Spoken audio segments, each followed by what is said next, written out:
Welcome back, everybody, to another episode of Roompact's ResEdChat podcast.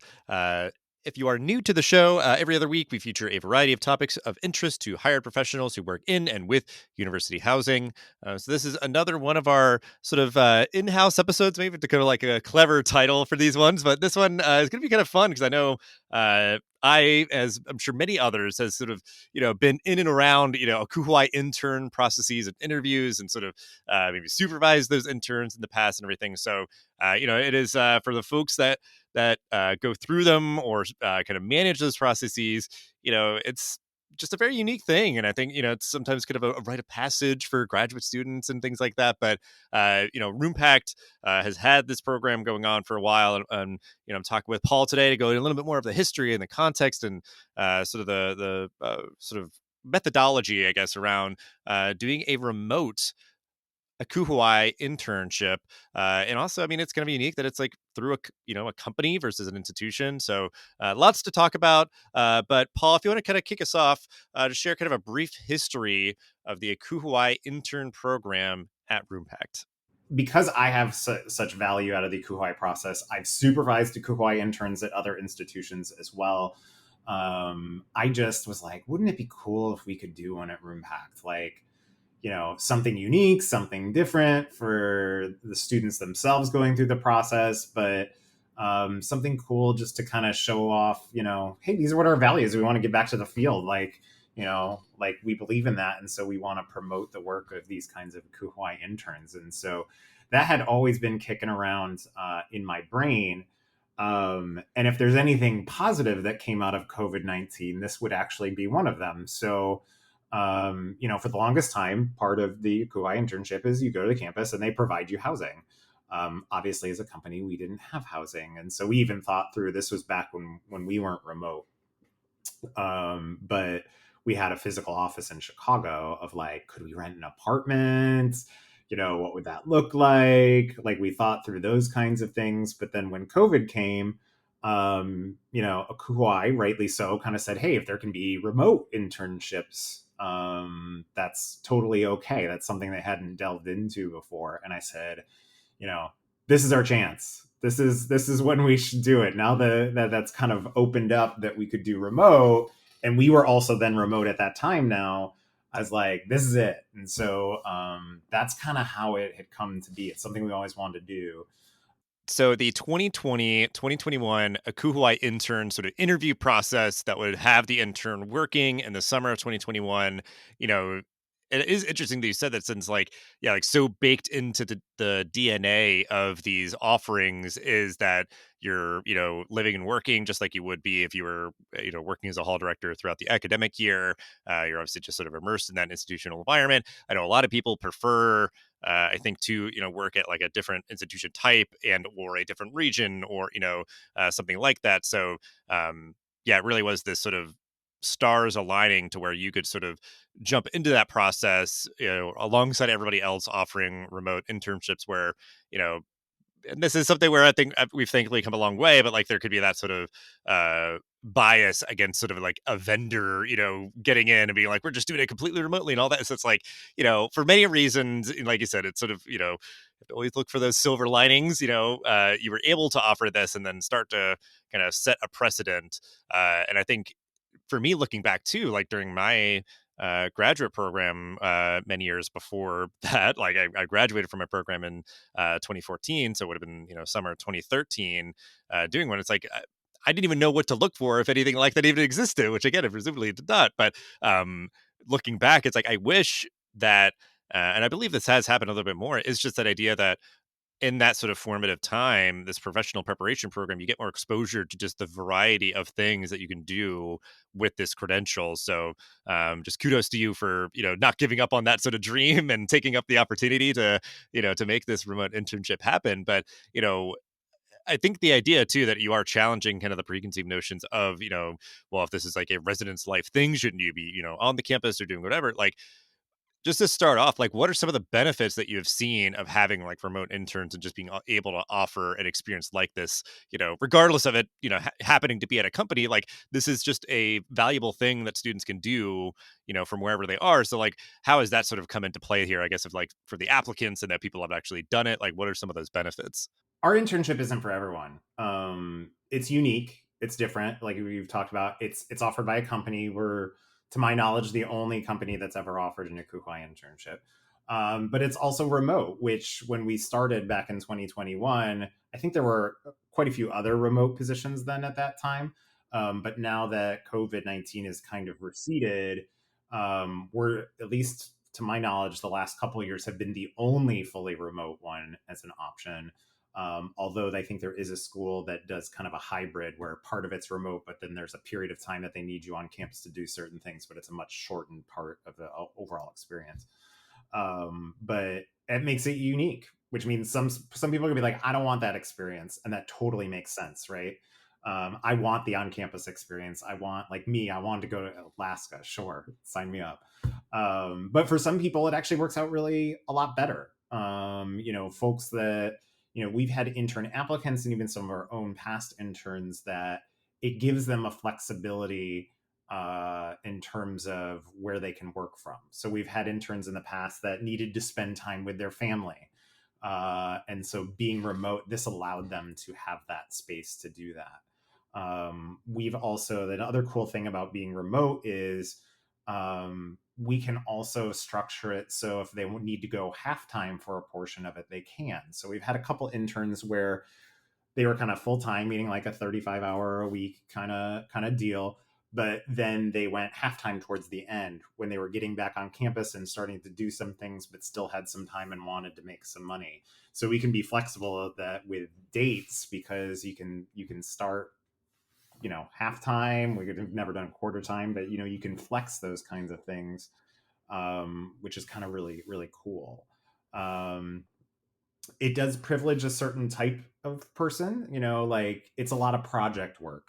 You're not in the moment running a campus conference housing operation where you're like making decisions and people are physically coming in and you're addressing it as it goes.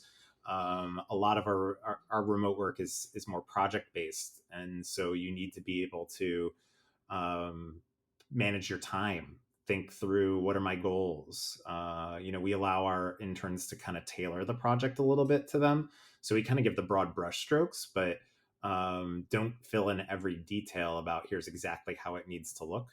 And so that gives a lot of flexibility, which some interns have taken and really thrived with, and I think all of them struggled in some way with it as well, of like, I'm not sure whether what I'm working towards or how this all fits in, and things like that, and that's also been kind of a little bit of the challenging part, at least, of it for folks. But it does provide a different type of work, and gets people exposed to different things, which is a huge benefit that really no other ACUHO-I internship offers. Yeah, which I think is just, again, important when, like, kind of the exposure to like the ed tech side, if that's of interest to people, that might help them to know that, like, oh, maybe this isn't like I thought it's something I want to do, but maybe it's not, or I never considered this, but now I actually do really like it. But and what I found was that, like, yeah, you tend to have internships where it is like on ground, you're managing, yeah, like a conference services or some, summer housing kind of program, or it is like more like project based. You may be having very little, if any, student interaction. And I think, again, people often try to get the opposite of whatever they had. If it was like, oh, well, I'm a hall director at my grad program, I want to like do project based for the summer to get exposure to something different, or vice versa. But it is sometimes like conceptually they're like, oh yeah, I'm sure, just doing, projects over the summer is going to be great. It could be like, oh, this isn't everything I imagined to be, or obviously you're maybe not seeing the like immediate impact or getting the, whatever. It's just like, okay, we're building something that will then be implemented by the end of the internship or afterwards and stuff. So those sort of things can be, yeah, I can imagine, challenges. And I think if you could maybe talk about this a little bit more too, because I think you've had a much broader spectrum of the types of people who have been interns for Roompact over previous years, where again there is this sort of tradition that it's typically in the summer between your 2 years of a master's program in higher education. So I think I don't know if that was always the intention to have like a wider variety of people serving or what, but I guess if you could just speak to that, because I think it's both a pro to con, it's like a benefit and a challenge kind of thing. The idea that like it's sort of a wider funnel that you're able to kind of pull in for this. Yeah, I mean, our interns have been maybe. I mean, is there a traditional one? They generally have not fit the mold of went straight from undergrad into their master's program. They are doing this between years 1 and 2 of their master's program. That has not described really the interns that we've had. We've had folks that have worked for a few years and then went back for their master's. We had a PhD student, so who is way postmasters, had done a lot, and coming up this year with Sefren, where she currently works as a full-time professional on a 10-month contract, so she has the summers free, and has been doing internships to kind of fill in that gap, learn, get exposed to different people. And so that's not been what maybe the quote unquote traditional mold of a intern is in people's heads. I think that's actually been what we found more to be more beneficial for our particular type of internship. So because it's remote, because it's project based, because it's asking you to take some initiative in defining what the project and what it would be. Folks who have a greater well of experience to draw on, and have had some of those work experiences tend to adjust better or more easily to this type of internship, being remote, being project based, and things like that. That it's just a taller order for people that don't have the well of experience to draw on to be like, oh, I've done something like this before. I've figured some things out. It can be done, but it's more difficult. And so I think we've kind of learned over time which profile candidate is going to be more successful in the internship over others. Because, I think through that, I'm the primary supervisor for this intern. So, I mean, it's twisted my brain about what I know about supervision because I've never supervised people prior to this fully remote, never met them in person. Some of the interns I've met at conferences since, and a couple even I got a chance to meet beforehand, but a couple I've never seen, physically ever. What does that look like? How do you do that?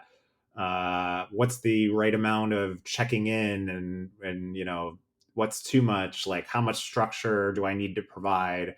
How much opportunity for kind of like customization and like free exploration or empowerment do I give? Like, what's the right balance there to kind of set them up for success? So it's also kind of really challenged me as a supervisor to think through how do I even approach this. Yeah, I think that's a good thing to recognize is that, somebody listening to this may be like, maybe we want to start a remote internship program. But it's like good just going in to identify and do some kind of reflection work of like, wait, hold on a second. Have I ever supervised someone, remotely? And also like, what do we need to have done over the summer, which is also I think absolutely fine to change summer to summer, and that could change how you recruit and sort of like market the internship. But that idea that's like, okay, this probably is going to be better suited for someone who might be like in their masters or postmasters, or like, you know I know they do technically allow it. Like some people do it like prior to starting their master's program. If they're maybe, it's going to be like, I just graduated from my bachelor's. I'm, 22 years old or something, or, even again, maybe if it's like I have professional experience but don't have a master's yet, or uh, you know, You can be an undergraduate and go through the process. So you can be even like a junior or a senior in between. We have, because of the nature of it, we decided we would only look at least graduate students, or more of experience, because we just thought, I was like, I don't know how to give what I need to give to an undergraduate who may have far, far less work experience, may not be exposed, plus the types of projects that we had would really benefit from the knowledge that someone with a master's degree has. And it just wasn't appropriate for an undergraduate student. And so that was actually intentional from the start. But then, as I mentioned, I think the further we went into it, we're like, maybe we need like even more advanced graduate students after their second year. Like that seems to be even more fitting. I mean, it goes back to the project. It goes back to what you're asking an intern to do. I mean, I could see where I could come up with a different answer to that if the project we had them work on was different. Yeah, so I think it just creates that opportunity where I'm sure within a certain extent, you're like refining, you're sort of like making a copy and refining from year to year. Sort of like, well, we always know we have an ACUHO-I intern who's a conference services manager. So, like, there kind of abounds to sort of the sandbox that they're playing in. So, we're going to refine, just post that again, kind of always going to keep a recurrent, which it has its benefits. But like, if you are looking into potentially doing a remote ACUHO-I intern, which again would be very well suited if you wanted to have an additional one that's strictly working on projects, or if it's like, well, you know what, we don't actually have as much work for like a summer programs or conferences or something. We can maybe pivot to being remote. It really is an opportunity to rethink like who is the ideal person. What would they be working on? Again, that could change. Summer to summer. There's just like much more fluidity. There's going to be much more sort of ambiguity around sort of the supervision and management, and maybe what tools you're going to be using and all that. And just if yeah, it could be a better opportunity for one person and another when you think through that, in terms of like who is this person going to be working with day to day and all that. So I think just all good things from your sort of experience to help get people thinking. And I think again, any an in-person or remote is always going to have pros and cons, benefits and challenges, but just going through into the experience very thoughtfully and intentionally, and hopefully just having good awareness of as much as possible prior, I think is definitely good advice. But as we wind down, if there's any other just want to give you the opportunity to like any other tips or resources or advice or things that you wanted to share that folks can maybe check out, or just to make sure that they're in a good place if they want to seek out doing this on their campus. I am more than happy to ever speak with anyone about this kind of process, be it another company, be it someone who's looking at just remote, whether institution based or not. I would welcome that because I'm kind of alone in that regard on a lot of these things. So I would love to find someone else that wants to really collaborate and talk about this, or just ask me questions. And if they do it, I certainly want to ask them questions. So that's always an open offer that's out there. But the other thing, like we've done, is since we do have interns, and because we do have blogs and podcasts and things like that, is we've asked them to, hey, hop on an episode of ResEdChat, talk through your experience, because that provides a resource to future interns, not just our own, but in general. And so some have written just on the internship process. Some have specifically spoken about their experience with us, of course, which is a little bit unique compared to other schools. But there's not a ton of content out there for intern candidates to see what other interns have done, or what do they think about the process. So we've kind of emphasized that a little bit too, kind of like I guess that's a meta part of the internship. So there's a meta project, which is how can we advance the ACUHO-I internship process as a whole in this. And so that's a bunch of different resources. We actually catalog it. I'll include it for the show notes here.